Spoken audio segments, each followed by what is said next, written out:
No vídeo de hoje eu vou te ajudar a parar de sentir dor no joelho e treinar mais forte e com mais qualidade. Eu vou te mostrar diversas musculaturas que podem estar encurtadas, fazendo com que essa dor no joelho piore tanto durante o seu dia a dia quanto durante o seu treino, que é o que a gente quer dar ênfase no vídeo de hoje. E melhor do que isso, eu vou te mostrar como a gente pode corrigir e fazer com que essa dor no seu joelho melhore. Consequentemente, você vai ter treinos muito mais avançados, muito mais intensos, com muito mais conforto e o seu resultado ele vai se potencializar. Fala galera do YouTube, se você chegou aqui no canal agora e ainda não me conhece, o meu nome é João Batista, eu sou especialista em consultoria fitness e atualmente eu tenho mais de 150 alunos em 3 países. E eu tô aqui no YouTube ajudando pessoas normais a terem um físico acima da média. Pessoal, quando a gente pensa em dor no joelho, a gente tem que pensar o seguinte: se tá surgindo uma dor ali e você não tem nenhuma patologia diagnosticada, nada, você faz raio-x, você faz exame, não tem nenhum diagnóstico de nenhuma patologia, muito provavelmente o que está acontecendo é um desalinhamento mecânico. O seu joelho ele não está conseguindo manter um alinhamento confortável para que você faça o movimento de flexão e extensão do joelho. Isso acontece tanto no seu dia a dia, porém no seu treino, quando a gente adiciona sobrecarga, quando a gente põe pesos do exercício, você sente isso ainda mais, porque a gente tem peso adicionado àquele movimento. E se você tem uma estrutura que não está funcionando como deveria, ela está desalinhada e você coloca sobrecarga ali, isso vai piorar e é aí que você sente mais dor. Então nesse vídeo de hoje nós vamos ver 3 musculaturas que podem estar fazendo com que essa dor no joelho fique ainda pior por estarem ou encurtadas ou enfraquecidas e causarem esse desalinhamento mecânico. E quase todas as vezes, quando a gente resolve essas musculaturas, a gente traz um alinhamento mecânico muito melhor para o seu joelho. Principalmente quando a gente está falando de adução excessiva do quadril, ou joelho valgo, rotação interna. Eu vou mostrar tudo para vocês aqui nesse vídeo. Para situar vocês no vídeo, eu vou deixar vocês a par do que é cada musculatura dessa e do que cada uma delas faz, tá? Então vamos começar aqui, nada mais nada menos do que pelos seus adutores, que vão estar aparecendo aqui do lado. Os adutores, eles têm ali como uma principal função de aduzir o seu quadril. Não é só essa função, porém é uma das principais funções dele, tá? Ele pega o seu quadril e ele aduz, ele puxa a sua perna para dentro. A segunda musculatura que nós vamos ver no vídeo de hoje é o glúteo médio. O glúteo médio, dentre diversas outras funções que ele tem, é de fazer uma abdução do quadril, de abrir a sua perna. Então aqui você já identifica que pode haver um desequilíbrio de força, né? Só que mais importante que isso, o glúteo médio ele também é importante para estabilizar a sua pelve. Então, além de fazer com que o seu quadril se mantenha alinhado, ele vai ajudar a manter a sua pelve, aquela região ali logo acima do seu quadril, estabilizada. E o nosso terceiro vilão desse vídeo vai ser o tensor da fáscia lata. É geralmente ignorado pela maior parte das pessoas, só que ele tem um grande poder também de adução do quadril, ou seja, ele consegue puxar a sua perna para dentro. E quando a gente junta esses 3 vilões aí e coloca eles em situações anormais, a gente tem um favorecimento a que aconteça um desalinhamento mecânico. E aí quando a gente resolve isso, a gente ameniza demais e quase 100% dos casos resolve a sua dor no joelho. Agora que vocês já entenderam quem é cada vilão, a gente precisa saber como você vai descobrir se essa musculatura sua ela está encurtada ou não está. Porque apesar delas aparecerem muito encurtadas nesses casos, não existe um padrão. Então a gente não pode simplesmente sair fazendo alongamento a Deus dará, de qualquer jeito, só porque você viu em algum lugar que tinha que ser feito assim. A gente precisa entender se aquela musculatura sua está encurtada ou não. Pode ser que a gente tenha as 3 encurtadas, pode ser que a gente tenha só uma ou só 2. Não existe um padrão de encurtamento. Ah, isso aconteceu, todos esses vão estar. Então, para isso, a gente vai aprender a testar cada um deles. E vamos começar pelo teste de encurtamento de adutores. Vou deixar uma foto aqui do lado também para que eu possa ir mostrando e exemplificando para vocês. Estão vendo como eu abri as pernas, tentei manter uma postura ideal, ou seja, com as curvaturas anatômicas da coluna preservada, e mesmo tentando manter essa postura, vocês estão vendo como na região aqui, próximo ao meu glúteo, onde a gente teria que ter uma curvatura chamada de lordose lombar. Na região da lombar, essa curvatura ela não existe, ela está retificando a pelve. Vocês estão vendo como essa pelve ela entra, ela encaixa Isso aqui é um indicador de que o meu adutor está encurtado e positivo ao teste, fazendo com que a gente possa iniciar os alongamentos dessa musculatura. E agora a gente vai testar a força dos nossos glúteos médios, e para isso nós vamos usar o teste de Trendelenburg. O nome do cidadão é exatamente esse. Vou deixar um exemplo aqui do lado também. E aqui o que a gente precisa observar? Vocês vão ver aqui na região da pelve que quanto mais fraco o seu glúteo médio tiver, mais desestabilização vai haver. Então, ao invés de ter uma linha quase reta do jeito que está aqui, com pouca diferença, vocês vão observar cada vez mais um desnivelamento dessa pelve.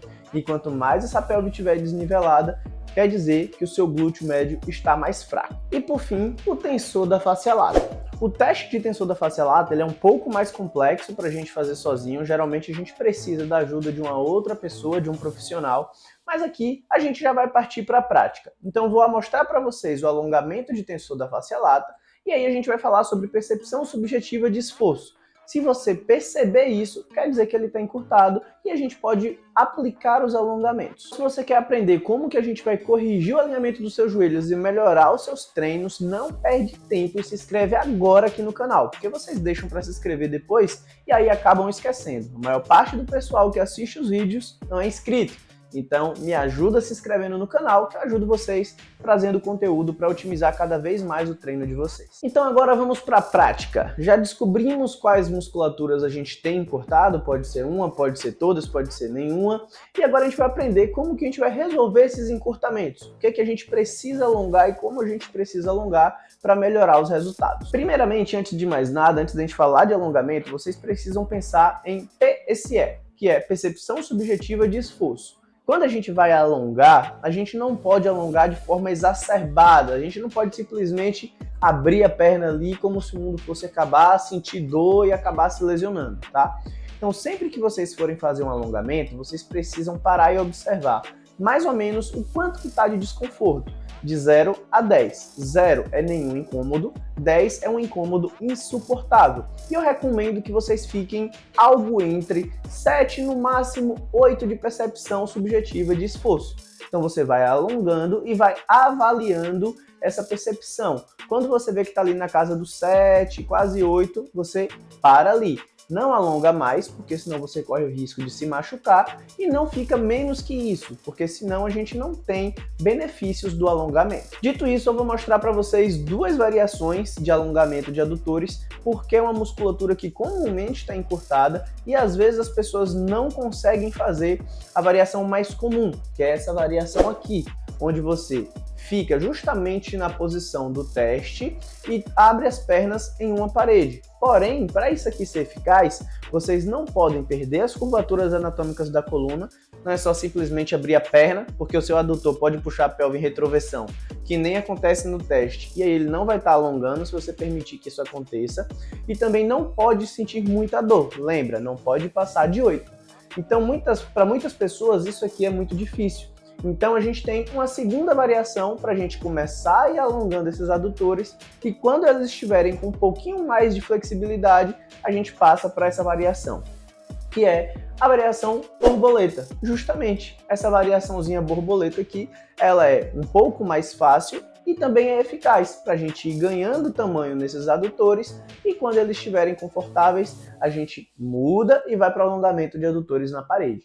Isso aqui vai ser o suficiente para alongar os adutores de vocês. Geralmente, quando a gente fala desse problema de rotação interna e adução de quadril, a gente fala mais do público feminino, das meninas. Então, se você está aqui assistindo esse vídeo, é mulher e quer potencializar o seu treino de glúteos, aprender realmente, de verdade, como que você vai ter treinos eficazes de glúteo, onde você vai conseguir treinar sem sentir dor, com boas profundidades e tendo um resultado eficaz que você nunca teve na sua vida, com conteúdo de verdade, sem conversinha, eu preparei 3 aulas grátis para você que quer entender melhor como que você vai fazer para treinar glúteos da forma correta. Então, se você gostou desse conteúdo, que foi rapidinho e superficial, você não vai se arrepender de acessar essas 3 aulas, onde eu mostro para vocês como que a gente corrige tudo da maneira exata, o que a gente alonga, o que está encurtado, o que influencia na profundidade do agachamento, o que faz você sentir dor.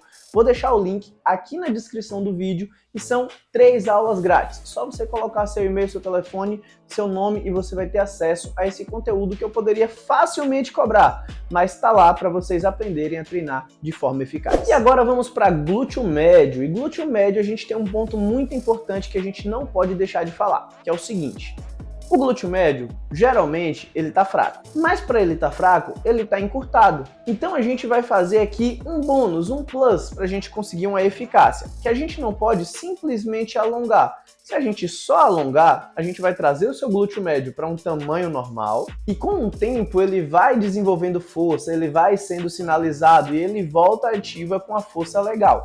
Mas para a gente otimizar esse processo, a gente, além de alongar o glúteo médio, a gente vai fazer um trabalho de fortalecimento direcionado para ele. Para alongar o glúteo médio, a gente vai utilizar essa variação aqui. Ela é extremamente eficaz e também não é difícil de fazer, porque você está no solo, você consegue fazer tranquilamente.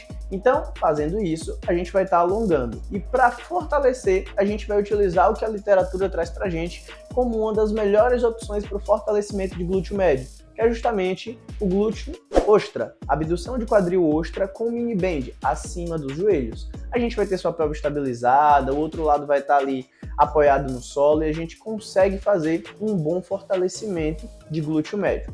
João, quantas séries e quantas repetições de cada coisa? Isso vai depender do grau de encurtamento que você tá e do grau de fraqueza que tá. Mas vamos colocar aqui uma boa prática, digamos assim. Para musculaturas que estão encurtadas e você quer alongar, algo em torno de 3 séries de 20 a 30 segundos de alongamento, tá ótimo. Musculaturas como o glúteo médio, que estão fracas e você quer fortalecer elas. 2 séries, algo entre 10 e 15 repetições, é uma boa prática, sendo que naturalmente no seu treino de musculação a gente já vai ter mais exercícios de glúteo médio, tá? Aqui a gente vai ter feito de forma frequente, todo dia, para que a gente consiga trazer um fortalecimento para essa musculatura. E para finalizar, o tensor da face lata. Aqui a gente já vai fazer o alongamento em si e vocês vão utilizar esse próprio alongamento para entender se vocês estão com ele encurtado ou não. Como vocês estão vendo no vídeo aqui do lado, basicamente vocês vão deitar no solo, erguer a perna, fazer uma flexão do quadril e vão fazer uma adução desse quadril sem flexionar o joelho, tá? Imagina que aqui é meu joelho. Você não pode flexionar o joelho, você tem que deixar o joelho estendido e vai fazer uma adução desse quadril até a metade do seu tronco. Se chegar aqui nessa direção, você não estiver sentindo nenhum desconforto na parte de fora da perna, é porque o seu tensor da face lata não está encurtado. Se quando você puxar um pouquinho, você começar a sentir uma sensação de estiramento nessa região, é porque aquele tensor da face lata tem algum grau de encurtamento. Então vocês podem aplicar essa boa prática que eu falei para vocês da quantidade de tempo e das séries para alongar essa musculatura também. E aí, fazendo isso, alongando quem está encurtado, fortalecendo quem está fraco para ajudar ali na estabilização do seu quadril, eu te garanto que nós vamos ter melhora no seu quadro de dores de joelho, principalmente durante o seu treino. E se atentem a esse alinhamento de forma proposital. Então sempre se policiem se os joelhos de vocês estão alinhados sem cair para dentro. Mas não se preocupem que fazendo tudo isso, naturalmente isso vai melhorar.